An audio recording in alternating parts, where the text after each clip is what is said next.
Okay, the phosphoenol pyruvate phosphotransferase system. Remember, the next and last step of glycolysis is going from phosphoenol pyruvate to pyruvate. So this is still a high energy molecule. Phosphoenol pyruvate has a lot of energy to it, and it has the potential to donate a phosphate group. So now, phosphoenol pyruvate can be used as part of the process of regulating what the cell uses. Did I talk about dioxic growth in here earlier? I thought I did. Remember, if you're growing on two substrates, one that's preferred and one that's not, what you get is a log, a second lag period, and then another log stationary in death.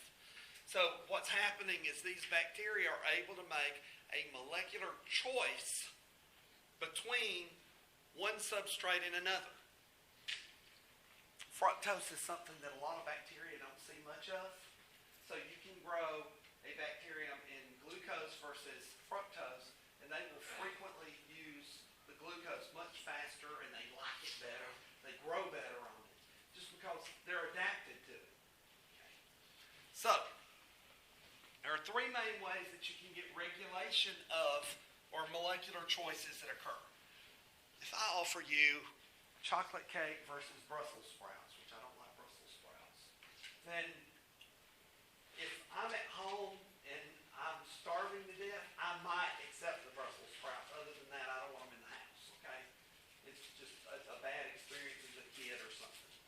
I think I had an uncle try to force feed me Brussels sprouts, and it's just still one of those mental things. All right. I will take the thing that I can eat and get the most energy out of the quickest if I'm a bacterium. I want the most energy at the least cost.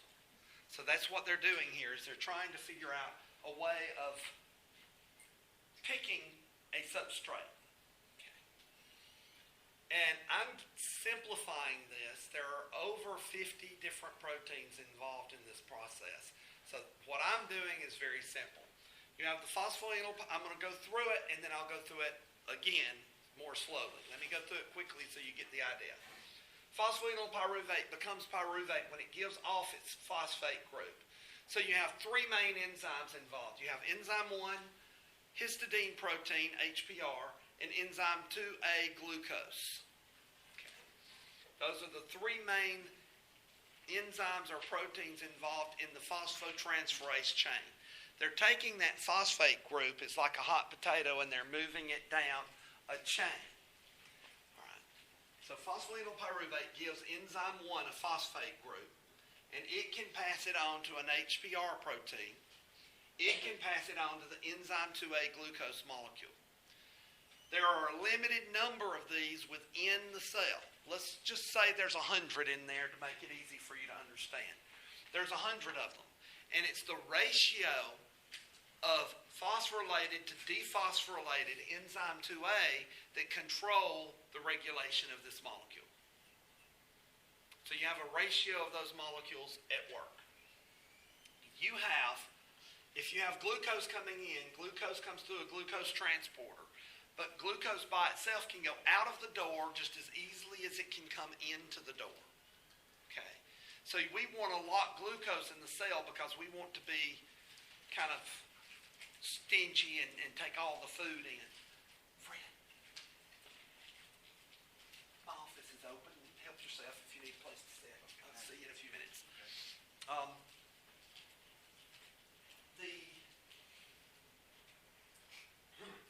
Sorry. My little brain in the one cell went in another direction. So it's the ratio of these. If you've got 100 of them and they're all there, if you have no glucose coming in, they stay in the phosphorylated form.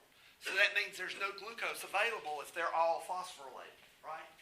But if you start having glucose come in, the phosphate group is transferred to the glucose, and you make glucose 6-phosphate. Now that does a couple of things.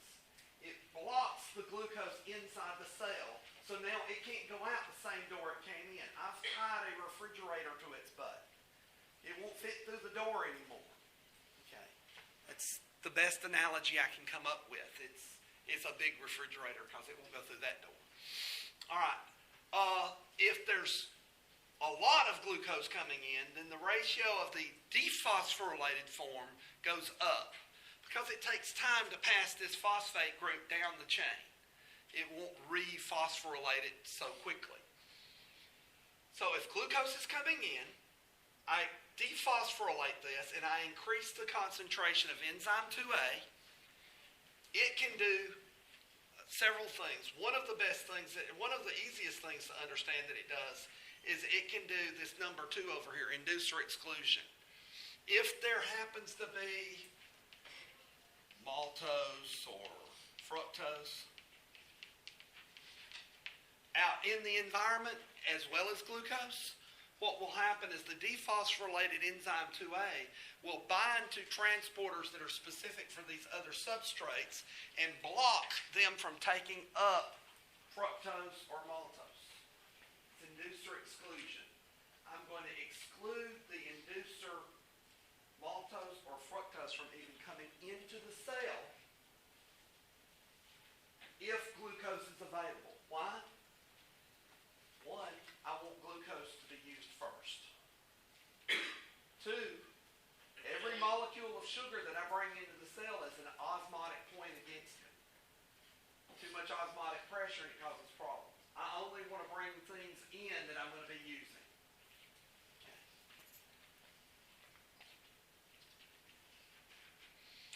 Enzyme 2A blocks maltose and fructose and any other substrate that's not preferred over the glucose molecule. So it has a high affinity for binding to a lot of different transporters that are out there. And it can block them because it knows that there's plenty of glucose coming into the cell.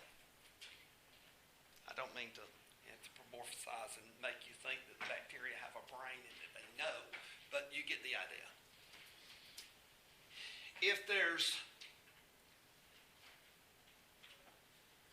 lots of glucose coming into the cell, you've dephosphorylated the enzyme 2A, and that dephosphorylated form will move over to the membrane and bind to a adenylate cyclase enzyme in the membrane, and it will block it from making ATP convert into cyclic AMP. So it blocks the production of cyclic AMP in the cell. If there's plenty of the phosphorylated group, it has a positive effect on adenylate cyclase, so you get an upswing in the cyclic AMP that's being produced. Now remember we talked about operons?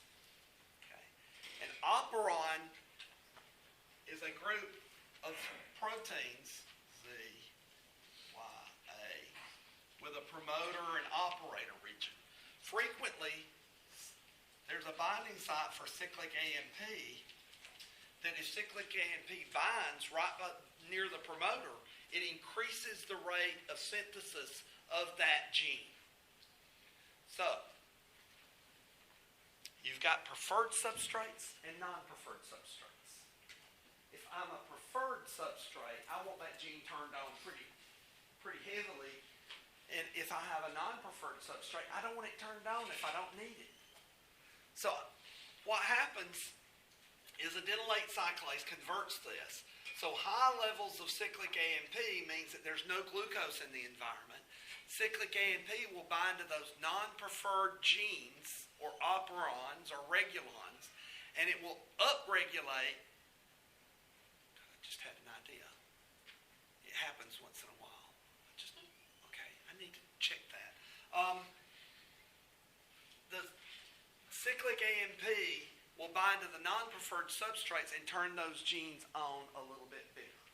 I don't have any chocolate cake coming into my house, so bring the Brussels sprouts in, damn it. It's better than eating grass. I'll turn the stove on and get ready to cook it. So that's kind of the attitude I have toward that particular thing. Now, inducer expulsion is pretty neat.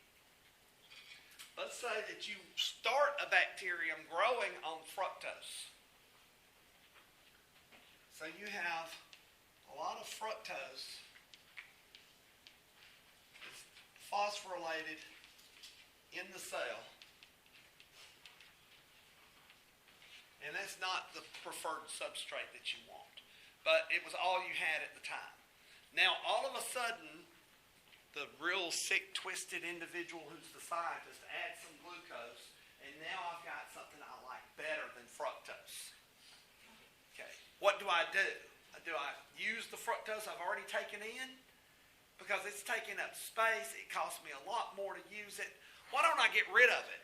So the HBr, dephosphorylated form, will steal the phosphate group and convert this into regular fructose, which will flow out of the cell through the transporters. So it dephosphorylates the non-preferred substrate, allowing it to be kicked out of the cell.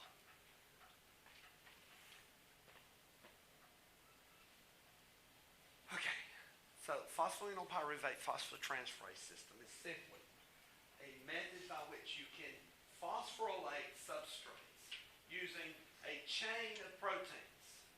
Enzyme 1, histidine protein, and enzyme 2.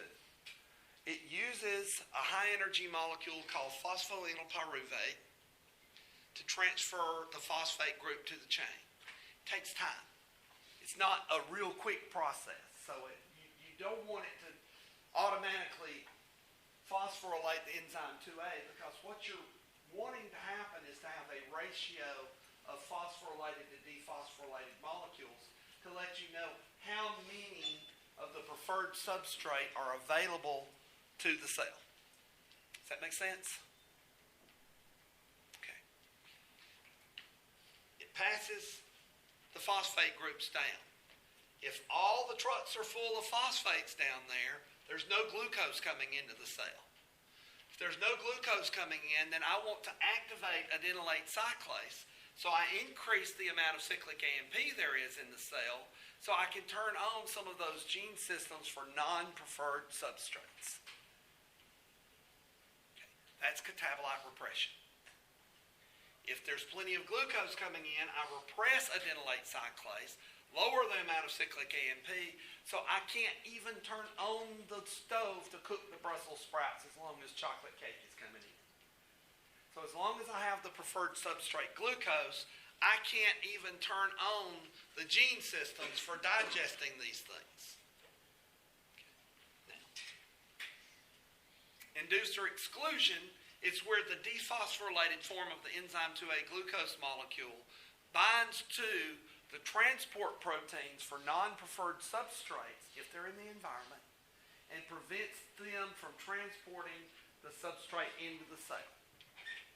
It's not an irreversible binding reaction, so the higher the ratio of dephosphorylated, the more often the doorway for fructose to come in is closed. As you use up the glucose, there's going to be a period of time where you're getting some fructose coming into the cell, and it's going to slowly switch over. And then last but not least is inducer expulsion. If I've been growing on a non-preferred substrate, and a substrate that I do prefer becomes available, then I want to kick out that non-preferred substrate. So HPR, the histidine protein, will take the phosphate group from the non-preferred substrate, which means it now is being phosphorylated faster, so it can bring more of the preferred substrate into the cell. So this kicks out the non-preferred substrate and speeds up the phosphorylation process for the thing that you do want to come into the cell. So now, I hope I've painted a picture of how metabolism, especially the catabolic pathways, can be easily fed into the rest of your metabolic processes and even your genetic regulation. Okay. This is to me one of the classic group transport regulators of a cell. Okay. Questions on that?